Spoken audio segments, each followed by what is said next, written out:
Bueno, entonces todo esto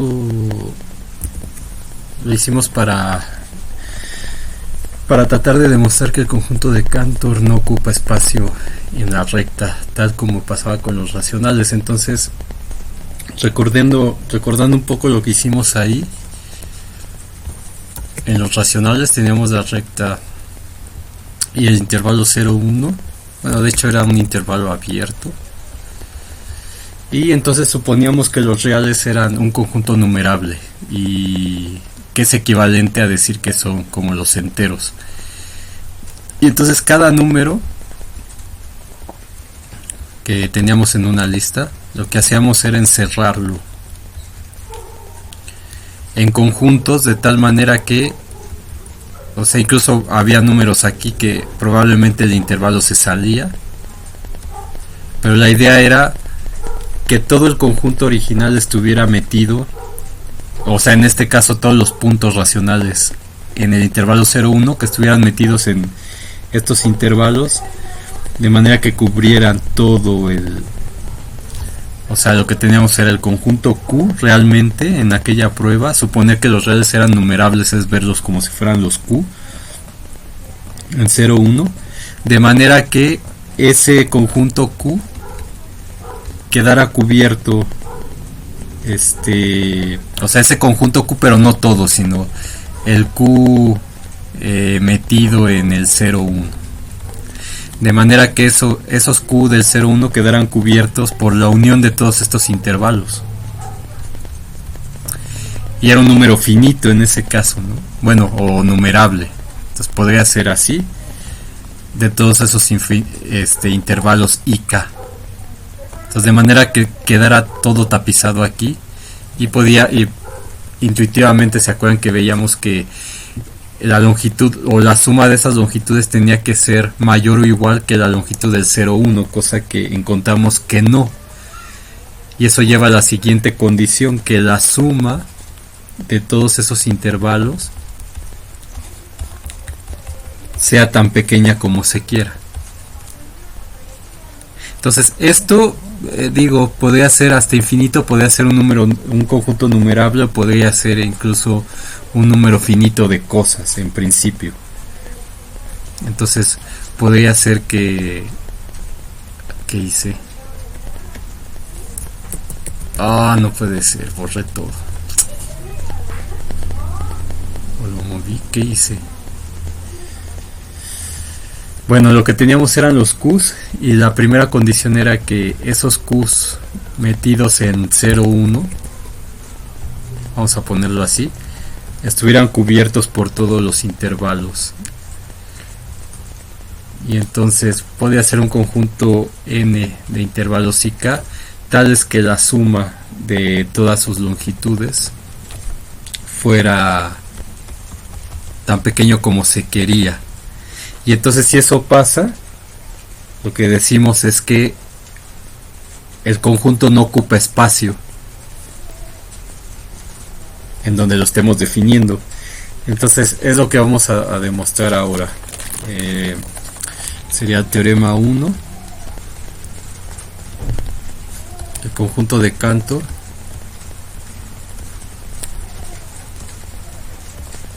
no ocupa espacio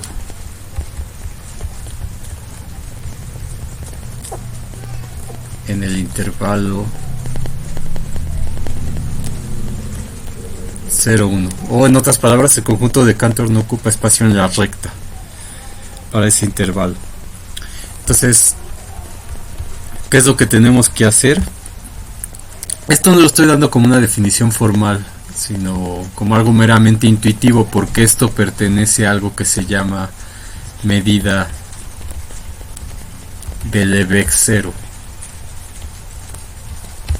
Entonces, lo que va a demostrar esto es que el conjunto de Cantor tiene medida 0. Los racionales, lo que mostramos ahí es que tenían medida de Lebesgue 0, pero esta definición no la voy a dar ahorita porque es algo que se ve hasta cálculo 2, y si llevan un mal curso de cálculo 2 pues no lo verán. Entonces, ¿para qué lo doy aquí? ¿No? Así, si lo ven, qué bueno, y si no lo ven, ni modo.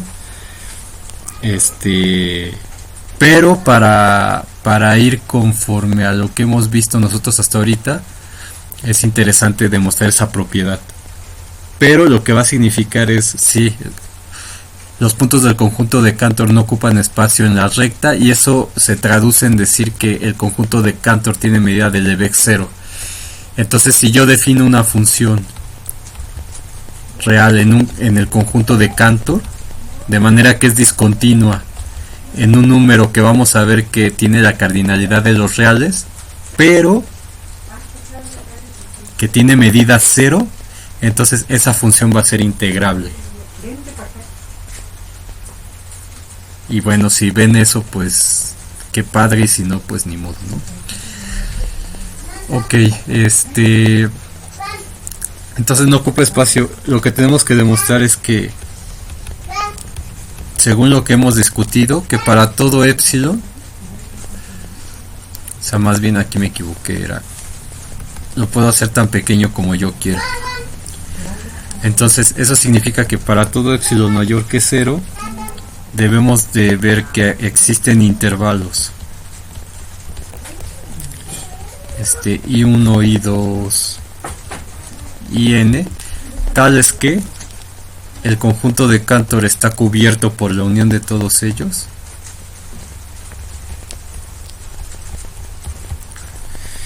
y la suma de sus longitudes es menor que ese epsilon. Eso es lo que hay que demostrar. Es decir, que teniendo el intervalo 0, 1, nosotros podemos encerrar cada uno de esos números que pertenecen al conjunto de Cantor en intervalos tales que cubren todo el intervalo 0, 1. Quién sabe cómo estén, pero tienen que cubrir todo el intervalo 0, 1. Y van a encerrar a todos los elementos del conjunto de Cantor. De manera que la suma de las longitudes de todos estos intervalos sea tan pequeña como se quiera, de manera que estos parchecitos como que van a encerrar a cada uno de los puntos sin ocupar espacio. De manera que esa longitud es infinitamente pequeña, y cuando la sumo con todas las demás sigue siendo infinitamente pequeña, o tan pequeña como se quiera, de manera que no ocupa espacio aquí. Bueno, entonces nosotros definimos que el conjunto de Cantor era la intersección desde k igual a 1 hasta infinito de los secas. Eso lo tenemos por acá. Aquí está. Entonces, ¿qué significa eso? Que en nuestro diagramita que tenemos aquí, este sería C0, este sería C1, este sería C2. Entonces, lo que vamos haciendo es vamos intersectando estos. Por ejemplo, si me quedo en la interacción 2, solamente me van a quedar todos estos puntos, ¿ven? Porque es la intersección de esta raya, de esta recta con esto, nada más me van a quedar estos dos intervalos. Y cuando lo intersecte eso con esto de aquí, nada más me van a quedar estos. Y luego estos los intersecto con la siguiente y me van a quedar los que están en rojo, sin los verdes. Y luego eso lo intersecto con el que sigue. Entonces me va a ir dando justamente los puntos del conjunto de Cantor. Eso es algo que se me había pasado explicar en el video anterior. Entonces el conjunto de Cantor es la intersección de todos estos. Eso quiere decir, por definición de intersección, que el conjunto de Cantor está contenido en C, vamos a llamarle I, para toda I en los naturales, porque como está en la intersección, entonces como está en intersección y cumple la igualdad, esta igualdad quiere decir que C está contenido aquí, y además que la intersección está contenida en C. Tenemos esas dos igualdades, y esta parte de aquí, que C esté contenido en la intersección, significa que C tenga que estar contenido en cada uno de estos, por definición de intersección. Okay, o sea, en todos los conjuntos que forman, en el C1, C2, C3, C4, etcétera. De hecho aquí sería desde k igual a 0, porque le llamé C0 al primero. Entonces déjenme, sí, aquí está, desde k igual a 0 hasta infinito. Entonces se tiene que cumplir esto. Ahora, pero nosotros vimos que Cn era eso que tienen que demostrar por inducción ustedes, la unión desde k igual a 1 hasta 2n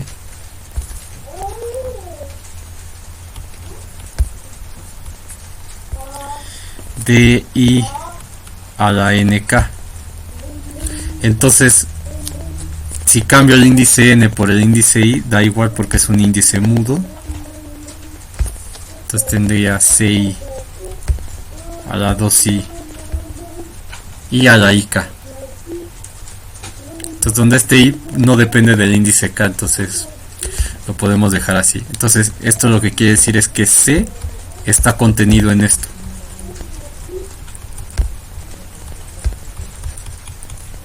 Es decir, los intervalos con los que lo vamos a cubrir son los mismos intervalos que fueron generando el conjunto de Cantor. Es decir, nosotros vamos a tener cositas como estas.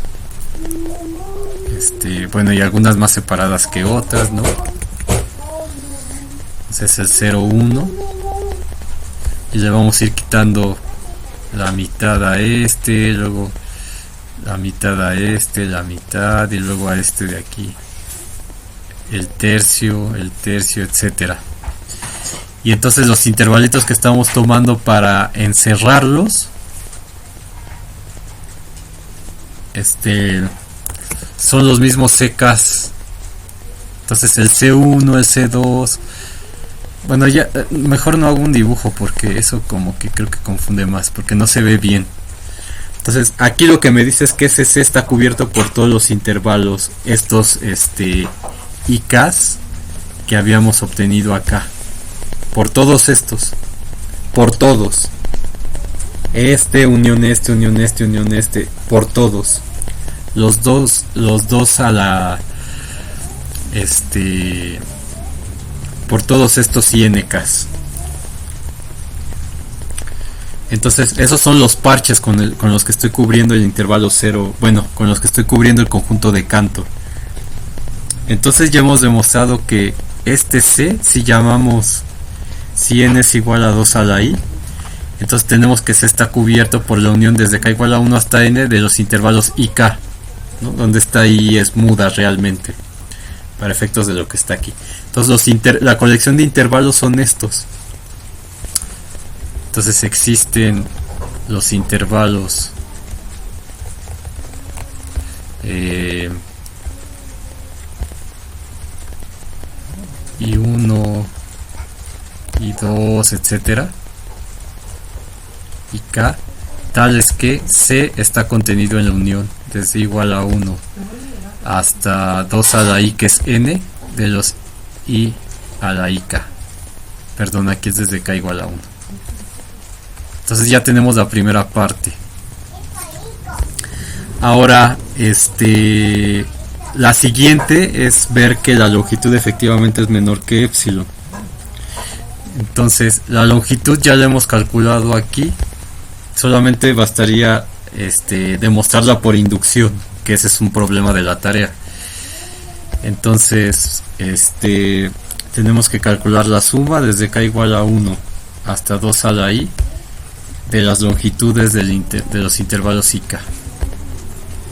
Y eso, como vimos, es la suma desde k igual a 1 hasta 2 a la i de estos, que son, cada uno mide un tercio elevado a la i, que es lo que teníamos aquí, ¿no? Cada uno vale un tercio elevado a la i, cada uno, y al final la suma pues es 2 tercios a la i.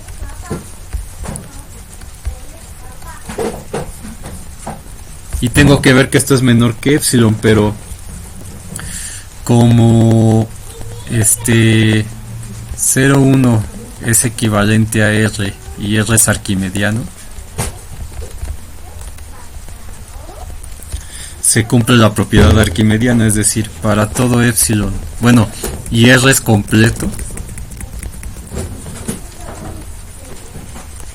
Y por nuestro último teorema del tema anterior vimos que si R era completo, un campo ordenado completo, entonces R es arquimediano.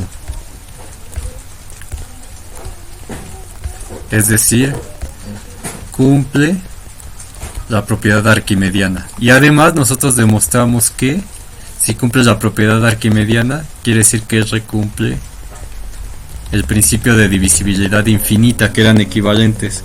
Entonces eso quiere decir que para todo epsilon que pertenece al campo, en este caso a R, epsilon mayor que 0, existe n en los naturales tal que 0 es menor que 1 entre n es menor que epsilon. Es decir, 1 entre n. Bueno, pero como estamos en el epsilon, esto quiere decir que n es mayor que 1 entre epsilon.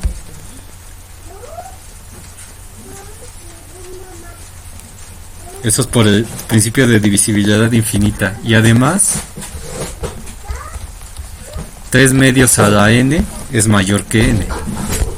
Esto se demuestra por inducción.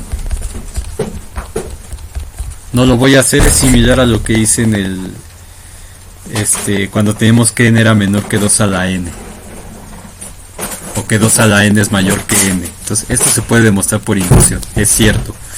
Entonces, como 3 medios de n es mayor que n, esto implica que 2 tercios a la n es menor que 1 entre n.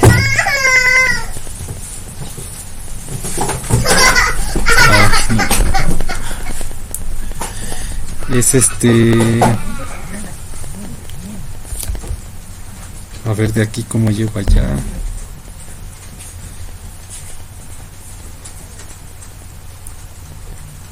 Sí, perdón. Sería 2 tercios a la n es menor que 1 entre n, perdón.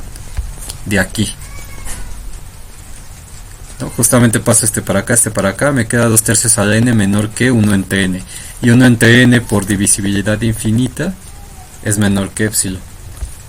Entonces esto realmente no era necesario, no lo usé. Es menor que epsilon. Entonces, por lo tanto, esto de aquí, por este argumento de aquí abajo, esto es menor que epsilon. Entonces, por lo tanto, tenemos el teorema demostrado. Y entonces, o sea, si quieren poner para i suficientemente grande, puedo escoger el epsilon tan pequeño como yo quiera.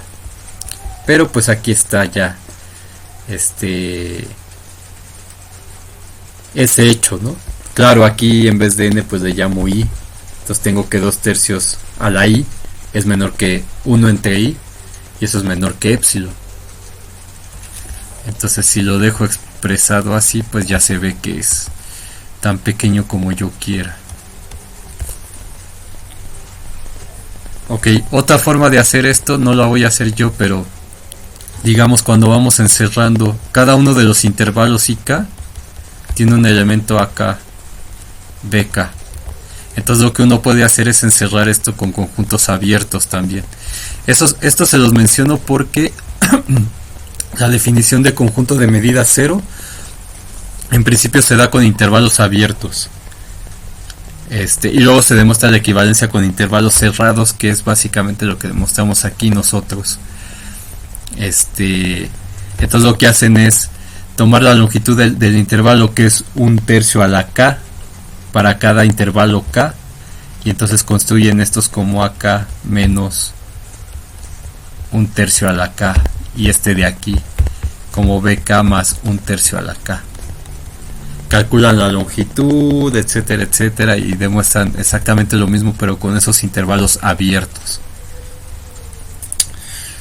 Muy bien, pero esa es otra historia para lo que verán en cálculo 2. Y ahora lo que vamos a demostrar es que el conjunto de Cantor tiene la cardinalidad de los reales. Entonces pareciera que nos vamos a quedar prácticamente sin nada haciendo estas iteraciones, pero justamente lo que obtenemos son tantos puntos como números reales hay. Y entonces tenemos un conjunto de cardinalidad del continuo que no ocupa espacio en la recta, por ejemplo. Es un conjunto no numerable que no ocupa espacio en la recta, y entonces una función definida en un conjunto no numerable de discontinuidades va a ser integrable.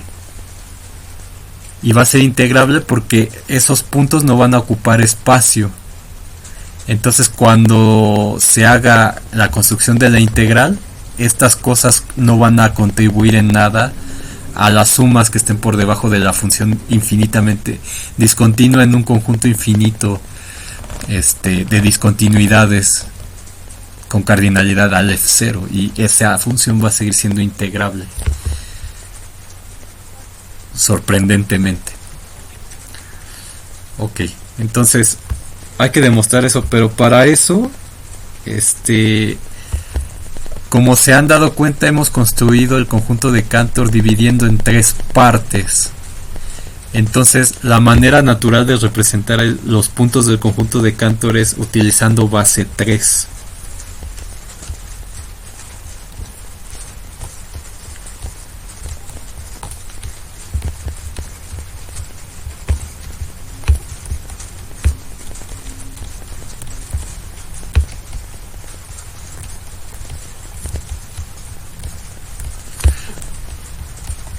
Es usando base 3.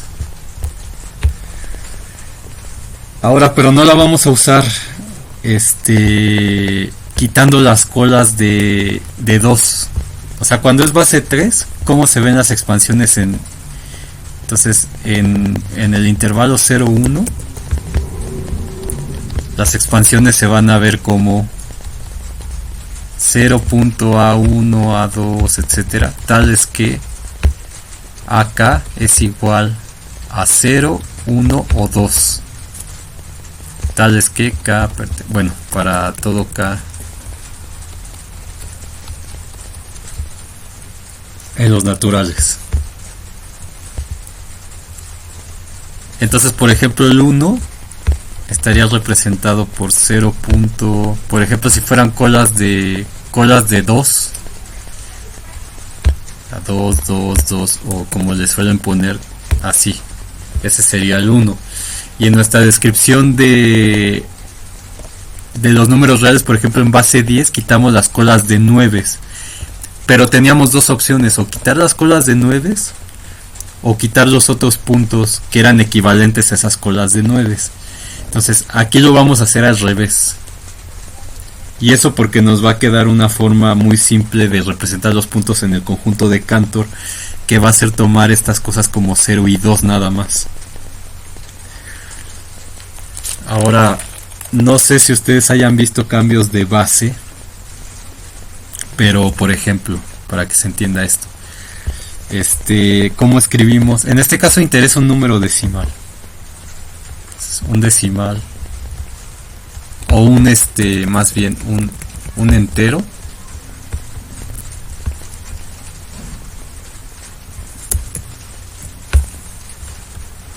Pasar un entero. No, un racional. De base 10 a base 3. Entonces, esto Arturo sabe muy bien cómo hacer esto. Yo les voy a dar la manera simple para lo que vamos a necesitar aquí. Y entonces pueden ir viendo que como fuimos construyendo el conjunto de Cantor, todos estos puntos, por ejemplo el 1/3, los que vamos cortando, digamos estos, como que son los que van a ir sobreviviendo. No sé si se dieron cuenta de eso. Entonces, por ejemplo, el 1/3 y el 2/3 van a continuar, y también el 0 y el 1, conforme vamos haciendo las divisiones. Esos nunca se van a eliminar. Luego, cuando metemos otra división, los siguientes, que sería 1/9, 2/9 y estos dos de aquí, 7/9, 8/9, van a seguir. Y así cada que cortemos, los extremos son los que van a continuar.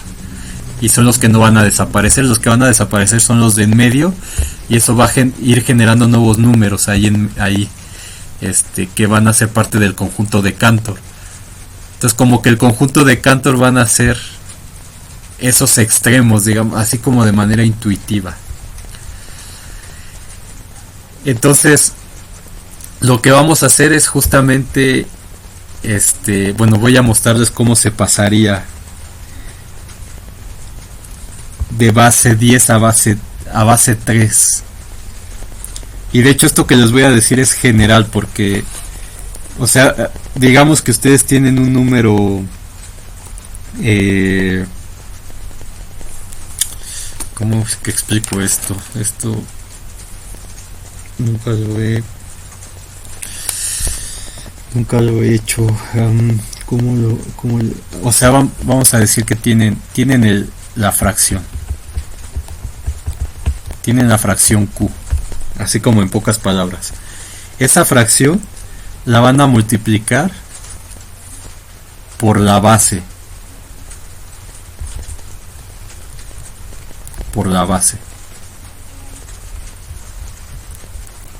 En este caso, base B en general. Lo que estoy poniendo aquí es únicamente cuando tengo fracciones. Ya si son números enteros o decimales que no son infinitos, periódicos o infinitos, la cosa es sencilla, eso lo pueden ver, ¿no? Nada más van multiplicando por dividen los números. Por ejemplo, si quieren pasar a base 2, pues lo van dividiendo y van creo que es así, ¿no? Y estos números los van guardando y luego agarran y lo dividen entre 2. Bueno, eso, si tienen duda de eso, Arturo sabe cómo hacerlo. Y ya se toman, o sea, van dividiendo entre la base. En este caso, si quiero cambiar 312 de base 10, a ver, voy a hacer uno. Y ahorita pongo lo de la fracción. Por ejemplo, si quiero pasar el 212 de base 10 a base 2. Entonces lo que tienen que hacer es agarran el número, dividen entre 2, entre la base. En este caso, como quiero cambiar a base 2, pues divido entre 2. Si quisiera base 3, divido entre 3 y sería 2 por 1, 2, 0, 1, 0, 2, 6. Aquí queda 0, entonces me lo voy a quedar. Luego agarro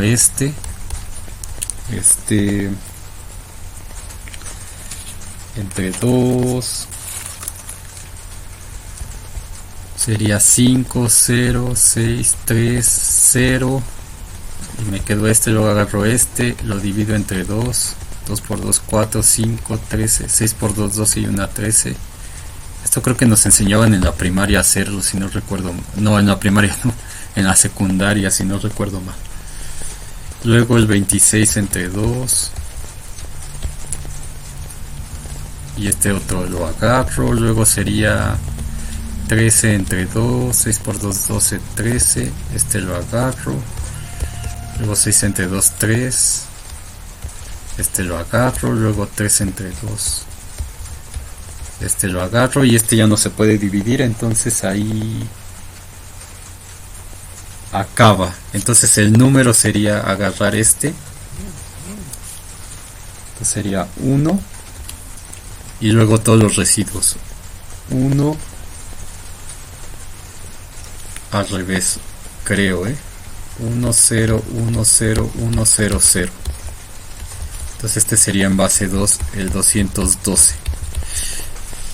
Ahí para que medio se acuerden. Si quiero base 3, pues hago lo mismo con el 3. Si tengo un decimal,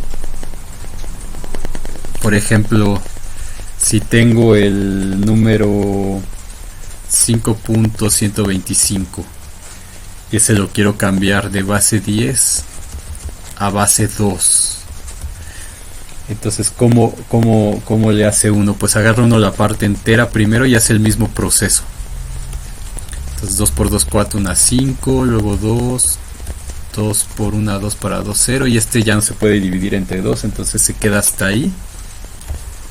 Entonces el entero sería primero luego este y se va así con los residuos al revés. Entonces sería 1, 0, 1 punto. Lo que hace uno es agarrar el decimal, sería 0.125 y lo va multiplicando uno por la base. En este caso, como quiero base 2, multiplico por 2 y eso me daría 0.25. Y entonces en lo que se va a fijar uno es en los decimales que van quedando aquí. Luego sería 0.25, lo vuelvo a multiplicar por 2, eso es 0.5. Luego ese 5 lo agarro, bueno, 0.5. Lo multiplico por 2 otra vez y eso me queda 1.0. Y como ya no hay decimales, hasta ahí le paro, porque el siguiente sería 1.0 por 2, eso me va a dar 2. Entonces ahí ya terminé, hasta que ya no me salgan estos. Y entonces agarro estos y los voy a poner aquí. Entonces sería 001. Así pasaría de base 10 a base 2. De base 10 a base 3 es lo mismo, pero dividiendo entre 3, multiplicando entre 3, base 5, base 8, lo que sea.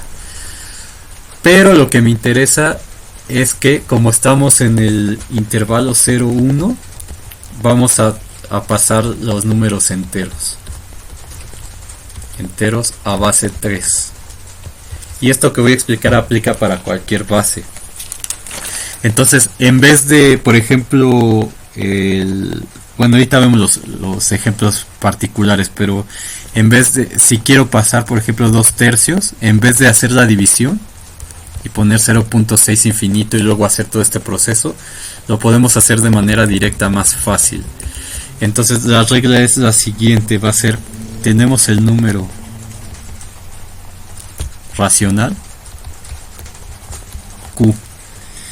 Entonces lo que hacemos es multiplicamos por la base. Por la base B. Esto es en general. Entonces lo que se obtiene aquí es el producto Q por B. Y entonces lo que me voy a fijar aquí es, voy a ver cuál es la parte entera de Q por B. Y esa va a ser parte del número. O sea, todas las partes enteras van a formar el número en la base que yo quiero. Ahorita veo un ejemplo. Y luego, el siguiente número que voy a escribir aquí va a ser la parte, perdón, no sé por qué puse eso. Sería la parte fraccionaria.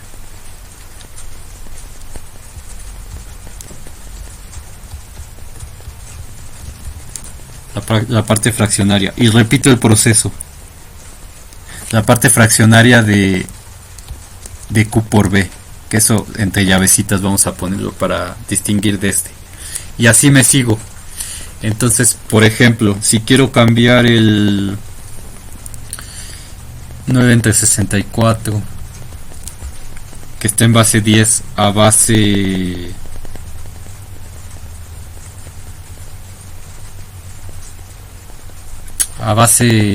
2, por ejemplo. Entonces lo que hago es multiplico por 2, que es la base. Entonces me va a quedar este 64. Bueno, me fui muy largo. A ver, déjenme ponerle 9 entre 20. 2 por 2, 4 por 2, 8. Para hacerlo fácil, 8, a ver, así. Entonces multiplico por 2. Lo quiero pasar, a ver, déjenme poner, quiero pasar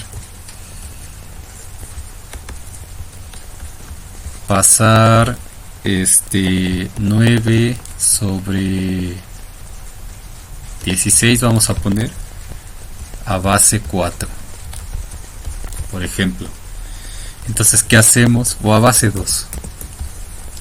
A base 2. Entonces, según la reglita que les puse aquí, pongo el número racional, que es 9 entre 16. Luego, lo multiplico por 2.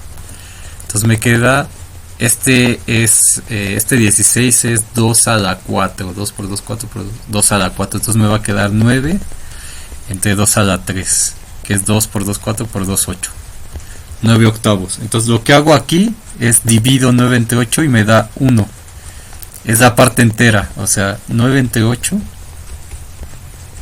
me da 1 y me sobra 1. Entonces la parte entera, bueno, y aquí le pongo el 8 y me va a dar 1 punto y tantos.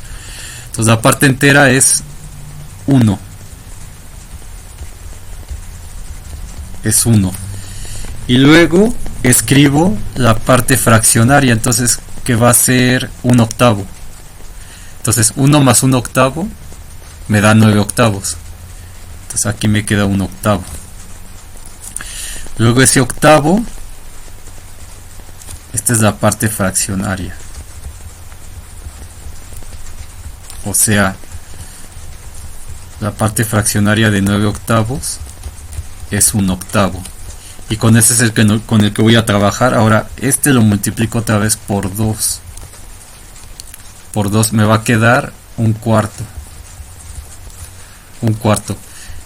Me fijo cuál es la parte entera de un cuarto, es 0. Y la parte fraccionaria de un cuarto es el mismo un cuarto. Y ese lo multiplico por 2 otra vez. Entonces acá voy a poner, es un cuarto. Este lo multiplico por 2, me va a quedar un medio. La parte entera de un medio es 0, no tiene parte entera. Y la parte fraccionaria es el mismo un medio. Entonces aquí lo pongo para seguir la secuencia, pero obviamente se pueden brincar pasos. Entonces ya lo tengo aquí y este lo multiplico por 2. Entonces 2 me queda 1. La parte entera de 1 es 1 y la parte fraccionaria de 1 es 0. No tiene parte fraccionaria. Entonces cuando llego ahí ya terminé. Entonces ¿cómo voy a escribir el número? Va a ser 0. ¿Cómo era? Izquierda o derecha. 0. No, va en orden, sí. 0. ¿Cuáles son los? Aquí 1, 0, 0, 1. Este sería 9 entre 16 en base 2. Ok, entonces ya que vimos esto, ya que entendimos esto, vamos a usar base 3.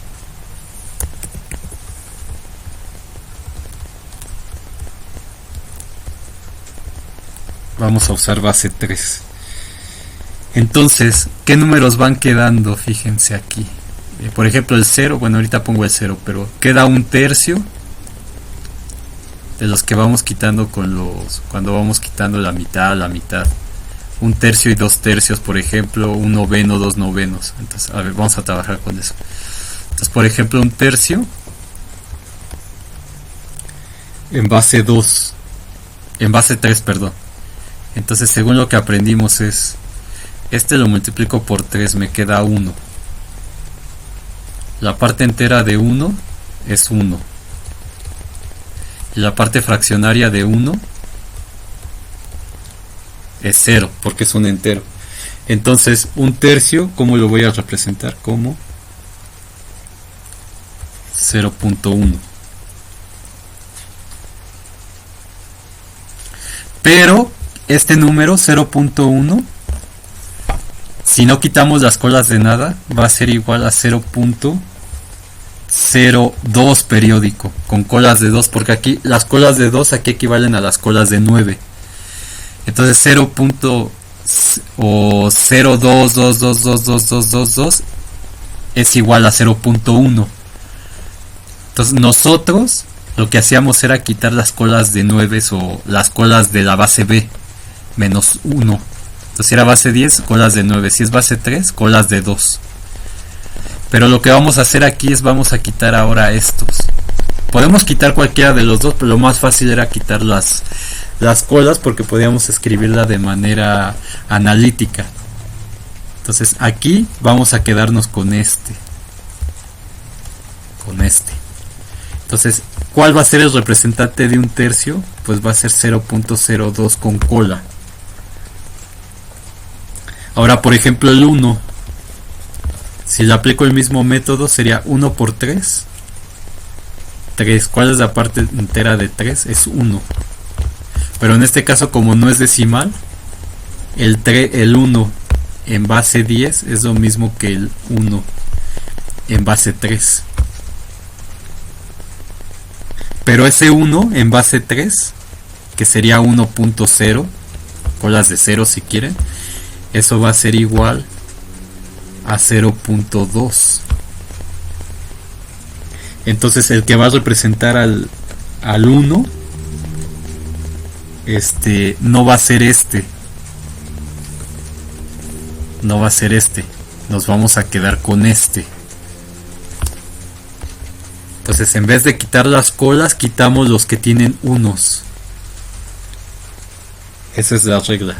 Ahora 1/3, luego tenemos 2/3, por ejemplo. 2/3 lo pasamos a base 3, sería por 3. Me queda 2. Y entonces aquí parte entera pues ya no tiene. Perdón, parte entera de 2 es es 2. A ver aquí qué hice.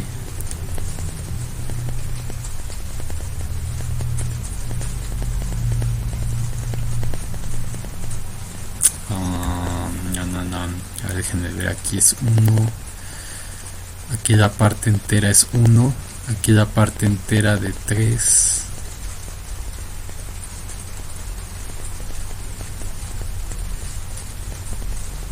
Es un... Ah, sí, porque aquí es entero. Y aquí la parte entera de 2 es 2. Y la parte fraccionaria de 2 es 0. Entonces hasta ahí termino. Y el 2/3, entonces en base 3, perdón, sería 0.2 y luego puros ceros. O 0.2. Da igual. Pero con la cola de ceros infinita. Para tenerlos todos periódicos. Infinitos periódicos. Entonces el 2/3 sería 0.2. Por ejemplo el 2/9, pues igual. 2/9 lo multiplico por 3 y esto me queda 2/3. La parte entera aquí sería 0. Y la parte fraccionaria pues sigue siendo 2/3, multiplico por 3 y me queda 2. La parte entera de 2 es 2 y la fraccionaria ya es 0, allá acabé. Entonces 2/9 se ve como 0.02. Así.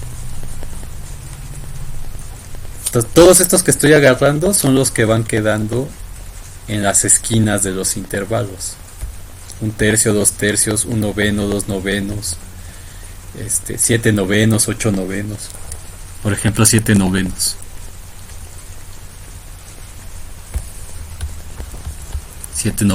En base 3 lo multiplico por 3. Me queda 7/3. La parte entera de 7/3 es 3 por 2, 6.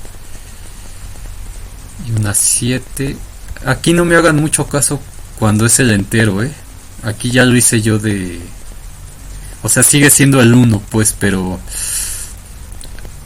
Digamos, el método que dije antes no aplica cuando son enteros aquí. Entonces lo que tendría que hacer es dividir. Entonces 1 perdón, 3 entre... Bueno, así como le hice anterior, ya no quiero revolver, pero esta cosa de aquí no es con la misma regla, pero si es 1 y ese 1 es 0.2 periódico. Ok, aquí es 3 por 2, 6, 2 y la parte entera de 7/3, la parte fraccionaria sería 1/3. Entonces sería 1/3, ese 1/3 lo multiplico por 3 y me queda 1. Entonces parte entera de 1 es 1 y parte fraccionaria de 1 es 0. Entonces ahí ya acabé. Entonces 7/9 se ve como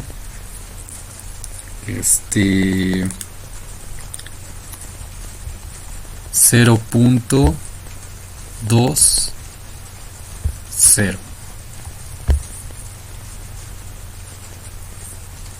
Ah, no, perdón, me faltó este. Aquí está el 1. El 1, sí. Y ceros. Ahora, pero este lo voy a quitar y en vez de este vamos a poner 0.202 con las colas de 2. Entonces la cola de 2 lo que hace es transformar este en 1. Y este lo vamos a quitar y este lo vamos a dejar. Ok, entonces se ve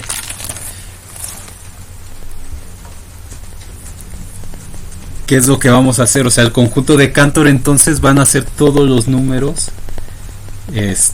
todas las expansiones decimales que van a tener ceros o 2.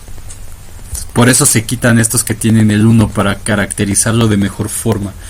Y de hecho demostrar eso es parte de su tarea también, pero más o menos ya les di una idea con estas cosas. Entonces, podemos definir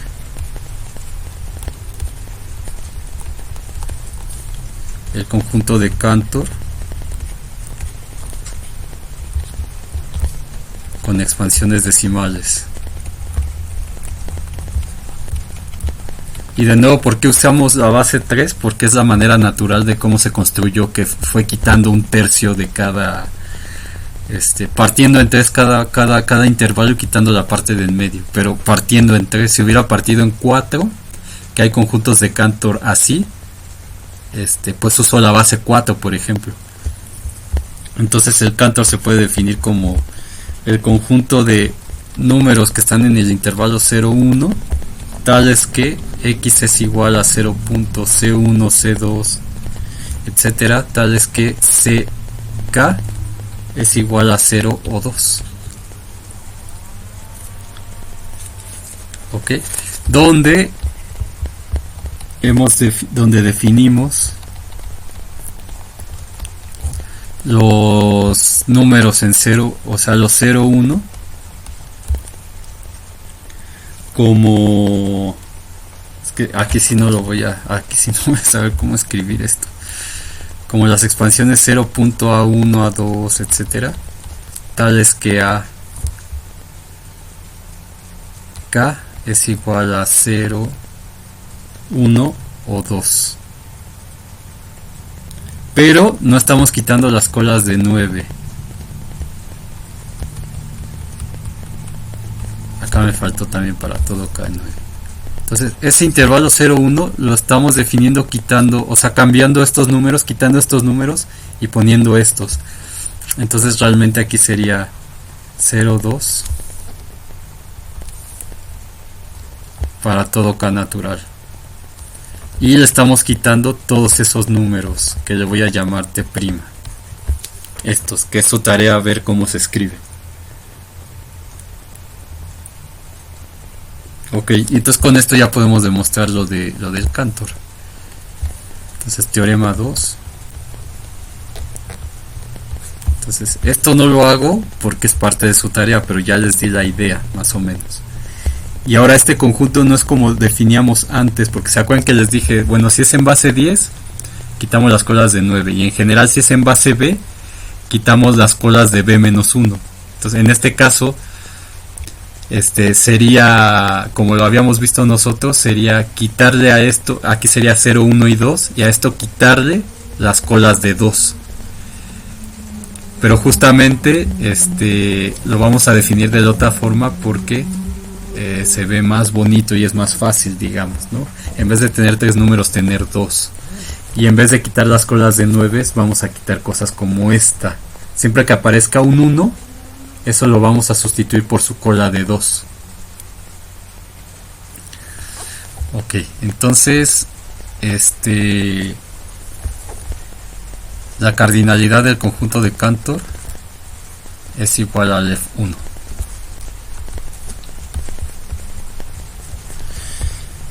Entonces vamos a hacer vamos a utilizar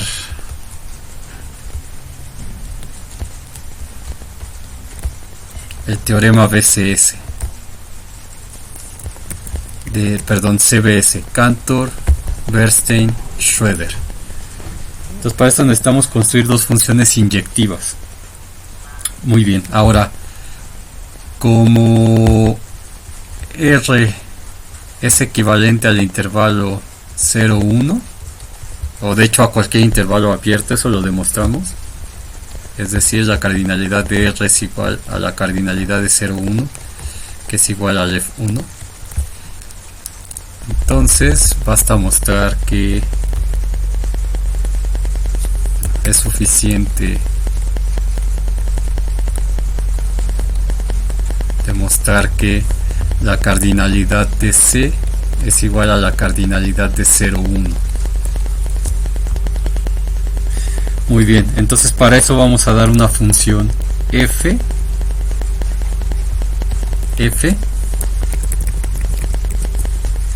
sea f, una función que va del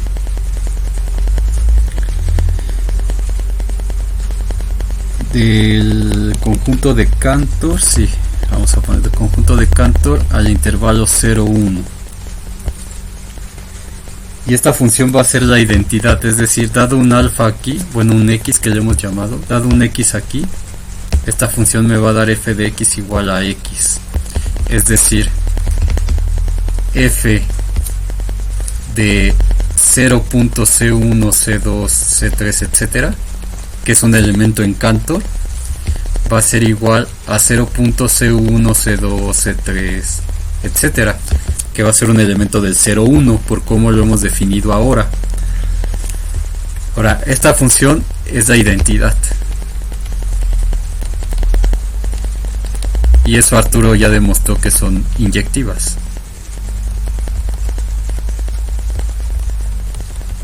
Ahora lo que hay que ver es que la f no es sobreyectiva.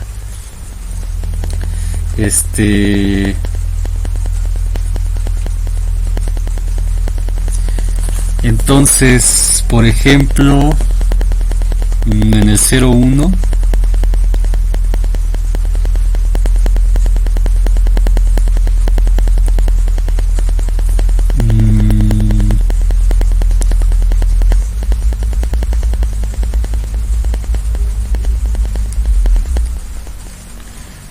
¿cómo lo ponemos? Entonces tenemos que mostrar un elemento que esté en 0, 1 pero no esté en C. Bueno, que no provenga de algún C. O sea, que realmente que no sea ningún C. Entonces, por ejemplo, el 1 medio. O sea, el 1 medio, si lo cambio a base 3, sería multiplico este por 3. Esto me queda 3 medios. La parte entera de 3 medios es 1.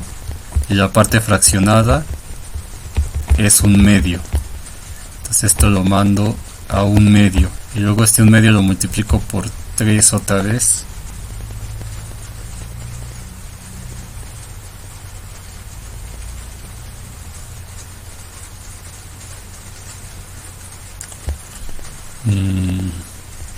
Y me va a ir dando lo mismo, ¿no? 3 medios.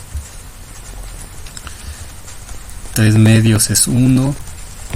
Parte fraccionada de 1 medio es 1 medio. Y así me voy a seguir. Entonces, este número sería el 0.1. Así. Entonces aquí, sí, aquí, permítanme poner, sí, porque aquí están esos, digamos, y a los que estamos quitándole esto, es a los que están en el conjunto, a los elementos del conjunto de Cantor. Entonces en el 0, 1 van a estar esos definidos así, pero también van a estar los que no están ahí, por ejemplo el 1 medio. Entonces si era como lo había puesto aquí, 1 y 2. Entonces St' es quitar estos cuando estos elementos están en el Cantor o son los extremos de los intervalos, pero cuando no, en el caso de la primera parte que se le está quitando, que es esta de aquí, aquí por ejemplo tengo el 1 medio, que no es parte del conjunto de Cantor, pero sí está en el intervalo 0, 1. Entonces, por ejemplo, ese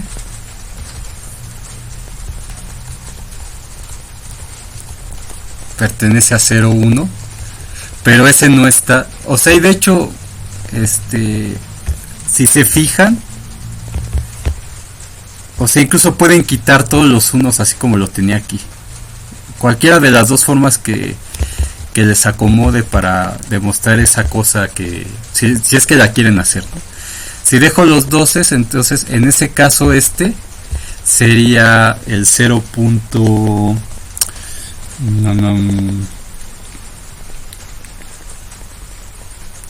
El 0.0111.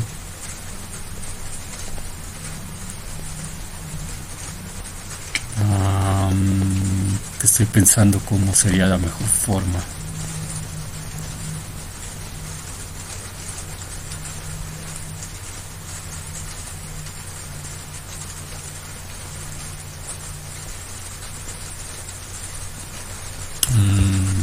Déjenme ver cómo los puse aquí.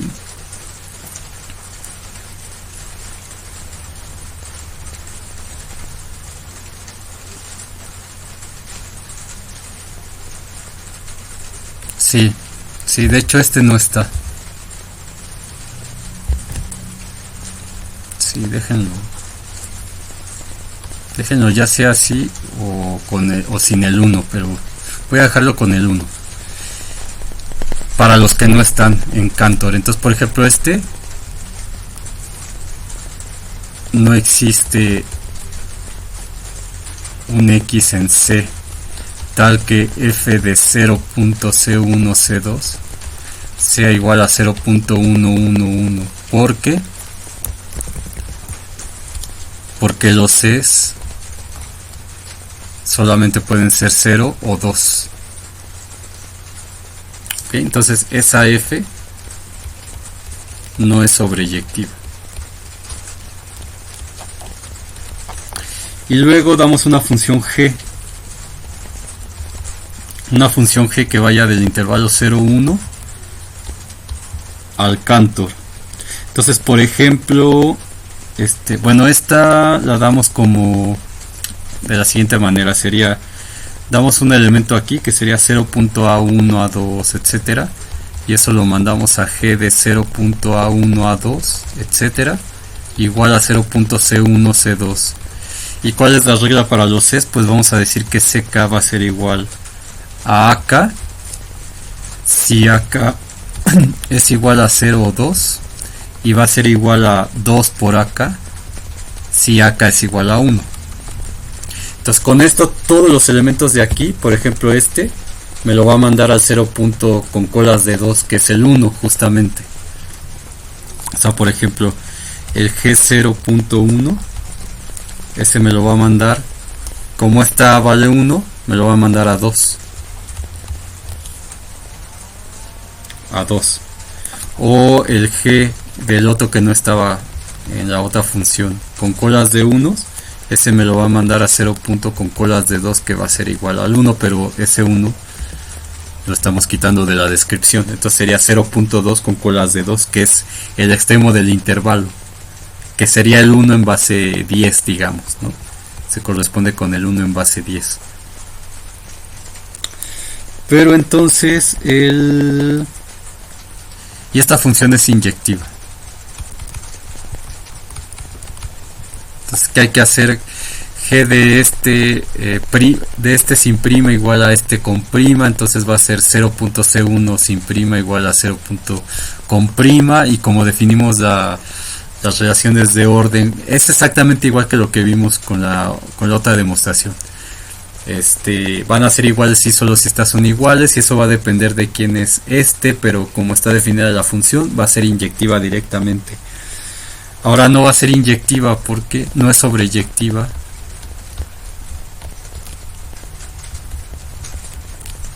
porque, por ejemplo, g de 0,1 es igual a 0.2. Entonces el 0.2 está aquí no, este no sería. A ver, déjenme pensar en otro.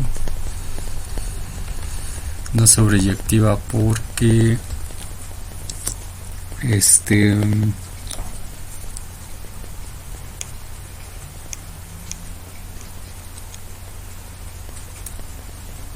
le podemos poner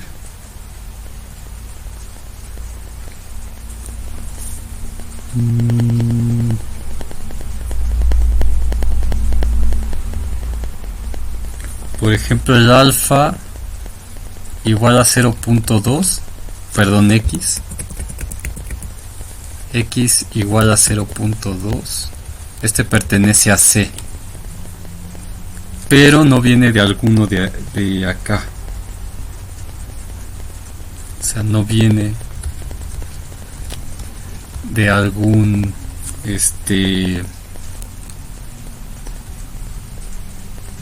elemento en 0,1 por cómo está construido.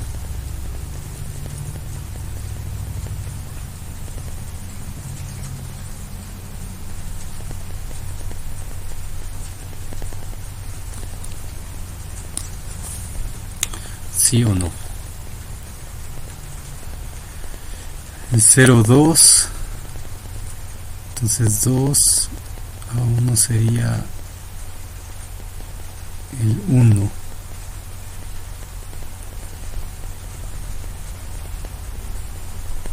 No, si es el G01, ese me lo manda el 0.2 y el 0.1 si está aquí.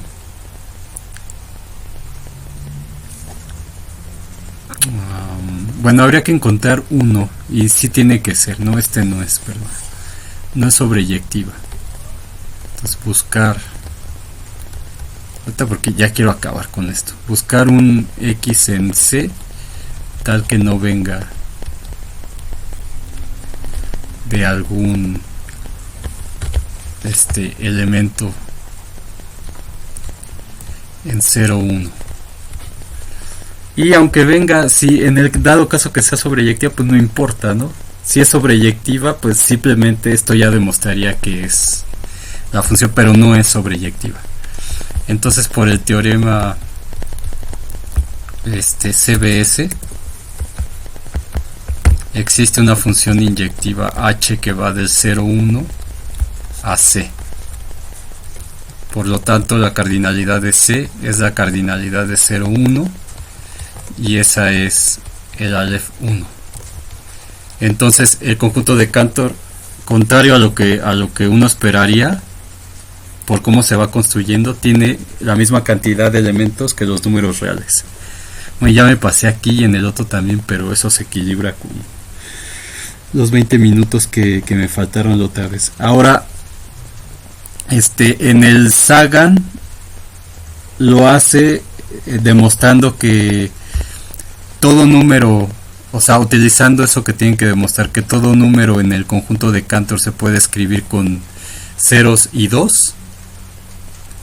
Y entonces tomando todas las sucesiones de ceros y 2 que hay y viendo que ese es un conjunto numerable, y entonces no, numerable, no, ¿cómo lo hace? No, construyendo todas las sucesiones de ceros y 2. Y eso, justamente como lo que hicimos cuando mostramos que R infinito era numerable. Perdón, que R infinito tenía la cardinalidad de los reales. Así lo hace el Sagan. Pero me parece más fácil así, utilizando el CBS. Y ya para terminar, nada más una cosa que me estuvieron preguntando insistentemente, pero ni modo, van a tener que esperarse hasta cálculo 3, que es cómo demostrar que un conjunto es denso. Entonces, aquí ya acabamos la parte 1 de su segundo examen, la parte 1 de los reales. Vimos un montón de cosas que les van a servir para cálculo 2, principalmente. Y bueno, es el concepto de densidad que nunca definimos. Entonces, para eso hay que ver qué es un espacio topológico. Entonces, ¿cómo se define densidad? Pues se dice si X tau es un espacio topológico, y tenemos un subconjunto de X, se dice que X es denso, que A es denso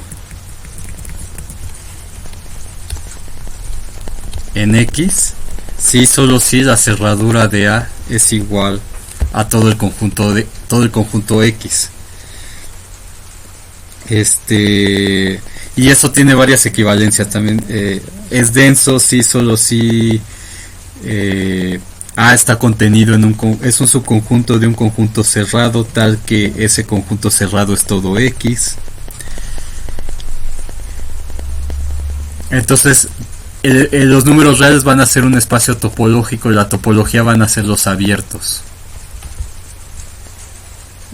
sea lo que sea eso que no han aprendido. Entonces esto lo ven hasta cálculo 3. Entonces van a decir que A subconjunto de R es denso